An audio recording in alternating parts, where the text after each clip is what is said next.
अस्सलाम वालेकुम नाजरीन, JN न्यूज़ HD के साथ मैं हूं नाइला भट्टी। नजर डालते हैं आज की अहम खबरों पर। पंजाब एजुकेटर्स एसोसिएशन तहसील शुजाबाद के ज़ेर एहतमाम योम उसातिज़ा के मौका पर मुरहा 5 अक्टूबर को मलिक मोहम्मद जमील अख्तर सदर पंजाब एजुकेटर एसोसिएशन तहसील शुजाबाद और ज़िला मुल्तान के जनरल सेक्रेटरी PEA मेहर मोहम्मद शौकत सईदी की क़यादत में भरपूर एहतजाजी मुजाहरा किया गया।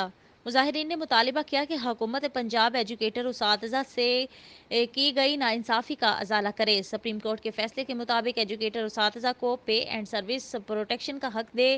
KPK की हुकूमत ने वहाँ के एजुकेटर उसातिज़ा को ये हक दे दिया है, लेकिन हुकूमत पंजाब एजुकेटर उसातिज़ा को ये हक नहीं दे रही। एक रियासत में दो दस्तूर कैसे चल रहे हैं? हम इस इक़दाम को मुस्तरद करते हैं।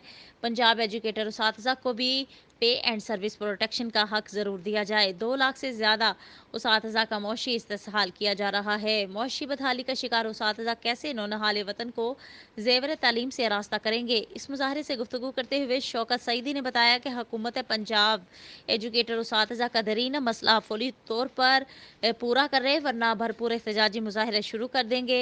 इस मौका पर मलिक मोहम्मद जमील अख्तर, मोहम्मद शौकत सईदी, मलिक मोहम्मद अरशद खिलानी, मलिक शाह मोहम्मद आराई, मोहम्मद आरिफ खान, फैसल जमान, मोहम्मद नासिर लोधी, मलिक शौकत अली खाकी, मलिक मोहम्मद शाहिद पंजाबी, मलिक मुनव्वर हुसैन खाकी के अलावा सैकड़ों उसातिज़ा शरीक हुए।